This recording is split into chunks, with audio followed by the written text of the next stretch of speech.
पाहूयात तारुण्यभानचा आजचा विषय. गर्भाशय अंडनलिका नीट काम करतात आहेत की नाही यासाठी अजून काही नवीन तपासण्या गेल्या काही वर्षांमध्ये तंत्रज्ञानातल्या प्रगतीमुळे झालेल्या आहेत. एकाला म्हणतात लॅप्रोस्कोपी आणि दुसऱ्याला म्हणतात हिस्टेरोस्कोपी.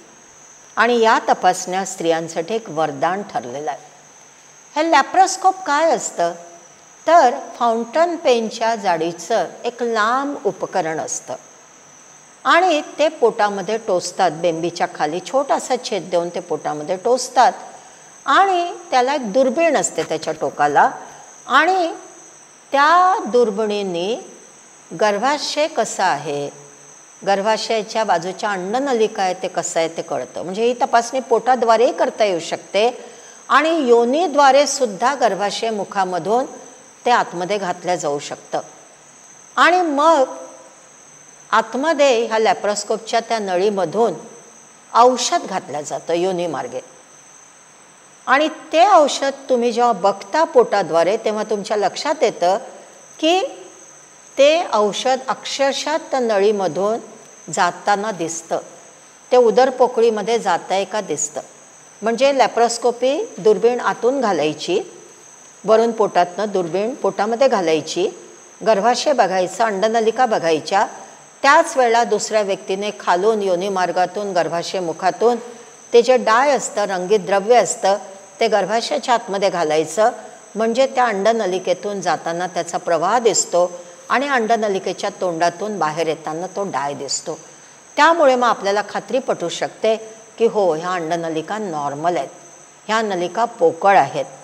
आणि तसंच हिस्टेरोस्कोपमध्ये पोटाला एक छोटासा छेद देतात आणि मग परत दुर्बीण आतमध्ये घातलं जातं आणि मग त्याच्यातनं आपल्याला कळतं की जे अंडाशय आहे ते कसं आहे, त्याची पोकळी कशी आहे, अंडाशयाची बरोबर आहे का, आतमध्ये पडदा आहे का, वेडावाकड्या आहे का, गाठी आहेत का, त्यानंतर गर्भाशयाचं अस्तर कसं आहे, ते जाड झालं आहे का, एंडोमेट्रियोसिस आहे का, किंवा TBमध्ये ते अस्तर अतिशय पातळ होऊन जातं, किंवा आंतररसांचं प्रमाण जर असमतोल असेल त्याच्यामध्ये तरी गर्भाशयाचं आतमधलं अस्तर खराब झालेलं असतं.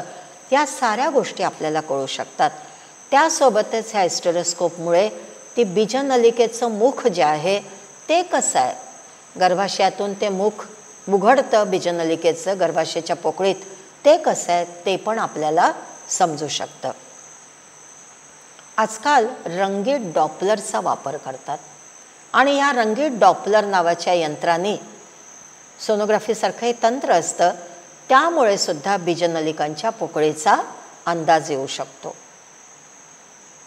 आता या जशा विविध तपासण्या आहेत तसंच स्त्रीमध्ये तिच्या संभोगानंतरची एक तपासणी केली जाते. याला पोस्ट कॉयटल टेस्ट म्हणतात. आणि यासाठी काही रात्री जाऊन तपासणी आम्ही करणार नाही आहे घरी, पण त्या पती पत्नीला हॉस्पिटलमध्ये यावं लागतं. दिवसा अपॉइंटमेंट दिली जाते आणि लैंगिक संबंध करून त्या बाईला यावं लागतं. आणि ही तपासणी साधारणपणे पाळीच्या 12व्या-13व्या दिवशी करतात. आणि त्या बाईला सांगितलं जातं की संभोगानंतर ताबडतोब हॉस्पिटलमध्ये यायचं. संभोगानंतर 6 तासांच्या आतमध्ये ही तपासणी केल्या जाते. आणि त्यावेळेला मग आम्ही ते जे गर्भाशय आहे ते कसं आहे ते बघतो. योनीमार्गाच्या आतमध्ये चमचा घालून आम्ही त्या ग्रीव्हेमध्ये जो श्लेष्मा असतो, तिथून जो स्त्राव निघत असतो ते आम्ही बघतो. नॉर्मली तो जो श्लेष्मा असतो किंवा ग्रीव्हेच्या तिथून जो स्त्राव निघत असतो तो पातळ असायला पाहिजे. 2 बोटांच्या मध्ये त्याला तार यायला पाहिजे, ह्याचा अर्थ तिथे ओव्ह्युलेशन होत आहे. आणि पुरुषाचं वीर्य जे योनीमार्गात जमलेलं असतं ते वीर्य आम्ही काचेच्या पट्टीवरती घेतो एका पिपेटने आणि त्याची मायक्रोस्कोप खाली तपासणी करतो. आणि मग त्याच्यातनं आम्हाला कळतं त्या वीर्यामध्ये की ते पुरुषबीज किती प्रमाणात आहेत, जिवंत आहेत का, किंवा त्या वीर्यामध्ये पुपेशी आहेत का, म्हणजे जंतुदोष आहे का, स्त्रीचा ग्रीव्हेचा जंतुदोष आहे का, त्या पुरुषाला पुरुस्थ ग्रंथीचा संसर्ग आहे का, ही सारी शंका मग आपल्या मनामध्ये येऊ शकते. जर त्या पोस्टकॉयटल टेस्टमध्ये लक्षात आलं की त्या वीर्यामध्ये पू पेशी आहेत. म्हणजे आयदर ते पत्नीच्या ग्रीवेमधून किंवा योनी मार्गातून त्या पू पेशी त्या वीर्यात मिसळल्या असतील, किंवा ऑलरेडी त्या पुरुषाला जंतुदोष आहे, त्याच्या प्रॉस्टेट ग्रंथीमध्ये जंतुदोष आहे आणि त्यामुळे त्याच्या वीर्यामध्ये त्या पू पेशी आहेत. आणि मग त्या दृष्टीने पुढचा इलाज किंवा औषधं देण्यात येतात. ही पोस्टकॉयटल टेस्ट आम्ही जेव्हा करतो आणि सूक्ष्मदर्शक यंत्राखाली जेव्हा आम्ही ते वीर्य बघतो, तर किमान जे फील्ड आम्ही बघतो तर एका फील्डमध्ये त्याचं स्पेसिफिक फील्ड असतं, एक चंबर असतं त्याचं स्पेसिफिक. कमीत कमी 5 जिवंत शुक्राणू किंवा पुरुषबीज पाहिजेत.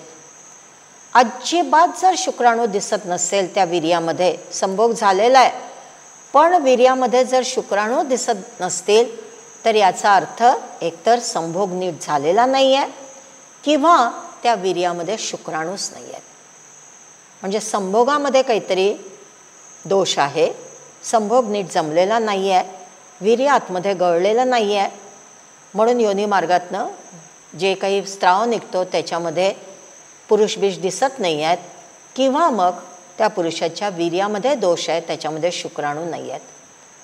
अनेकदा असं दिसतं की त्या पोस्टकॉयटल टेस्टमध्ये आमच्या लक्षात येतं की मृत शुक्राणू आहेत. आणि मृत शुक्राणू कशामुळे होतात? अनेकदा अँटीस्पर्म अँटीबॉडीज असू शकतात. अँटीस्पर्म अँटीबॉडीज मग आम्ही सांगितलं की स्त्रीच्या शरीरामध्ये असतात आणि ती प्रतिपिंड असतात पुरुषाच्या शुक्राणूच्या विरोधात. त्यामुळे वीर्यामध्ये जरी नॉर्मल शुक्राणू असेल तरी ते शुक्राणू असे एकत्र गोठलेले दिसतात. आणि ते जर एकत्र असे गोठलेले दिसलेत तर मग 6 महिनेपर्यंत त्या पुरुषाला आम्ही सांगतो की लैंगिक संबंध करताना कंडोमचा वापर करायचा. आणि त्या बाईला प्रेडनिसलोन नावाचं एक स्टिरॉइडचं औषध असतं, ते त्या बाईला देण्यात येतं, जेणेकरून त्या अँटीस्पर्म अँटीबॉडीजचं प्रमाण तिच्या शरीरामधलं कमी होईल. मृत शुक्राणू अनेकदा असंही आढळतं की योनी मार्गाच्या आतमध्ये आम्लता जास्त असते. नॉर्मली तिथला जो योनी मार्गातला स्त्राव असतो तो अल्कलाईन असायला पाहिजे, पण जर त्याच्यात खूप जास्त आम्लता असेल तर मग त्यामुळे ते शुक्राणू मरून जातात. आणि मग अशा वेळेला त्या बाईचा योग्य तो इलाज, वैद्यकीय इलाज केला जातो. त्या बाईला जर आमच्या लक्षात आलं, तिच्या हार्मोन्सची तपासणी केली जाते, इस्ट्रोजन प्रोजेस्टेरॉन हार्मोनचे लेवल्स काय आहेत, आणि त्याच्यामध्ये जर काही कमतरता आढळली किंवा तिच्या पिट्युटरी ग्रंथीमधून निघणारे FSH, LH, प्रोलॅक्टिन हे ज्या हार्मोन्स असतात त्याच्यामध्ये जर काही प्रॉब्लेम निघाला तर मग ते हार्मोन्स वरून देता येऊ शकतात. त्या बाईला जर जंतुदोष असेल गर्भाशयात किंवा अंडाशयात किंवा गर्भाशयाच्या बाजूला किंवा योनी मार्गात किंवा ग्रीवामुखामध्ये, तर त्यावेळेला योग्य ते प्रतिजीवी औषधं दिल्या जातात. स्त्रीबीज विमोचन होत नाही आहे, स्त्रीबीज पिकताय पण ते फुटत नाही आहे, विमोचन होत नाही आहे. तर अशा वेळेला स्त्रीबीज विमोचन करण्यासाठी म्हणून एक क्लोमिफेन सायट्रेट नावाच्या औषध असतं, त्याच्या गोळ्या दिल्या जातात, त्याचा कोर्स दिला जातो. किंवा गोनाडोट्रॉफिन नावाचे काही इंजेक्शन्स असतात, ते इंजेक्शन्स दिले जातात. PCOD जर असेल तर PCODचा इलाज केला जातो. तिला क्षयरोग गुप्तरोग जर निघाले, तिची रक्ताची तपासणी केली किंवा DNCमध्ये लक्षात आलं किंवा क्षयरोगा HSGमध्ये लक्षात आलं तर मग क्षयरोगासाठी गुप्तरोगांसाठी औषधं दिल्या जातात. तिला एंडोमेट्रोसिस आहे असं लक्षात आलं तर मग त्याच्यासाठी खूप छान आजकाल औषधं उपलब्ध आहेत. प्रोजेस्ट्रॉन नावाचं औषध दिलं जातं, डॅनोझॉल नावाचं औषध दिलं जातं. पण अर्थात ही सारी औषधं तज्ज्ञ डॉक्टरांकडूनच घ्यावी लागतात. हे सर्व मी तुम्हाला याच्यासाठी सांगते की निराश होऊ नका, दोष निघू शकतात. पण एकदा जर आपल्याला ते वंध्यत्वाचं कारण समजलं तर विज्ञानाच्या प्रगतीने, तज्ज्ञ डॉक्टरांच्या मदतीने योग्य तो उपचार, कधी ते शस्त्रक्रिया असू शकते, कधी औषध असू शकतं, ते केल्या जाऊ शकतं. भेटूया तारुण्य भानच्या पुढच्या भागात एका नवीन विषयासोबत.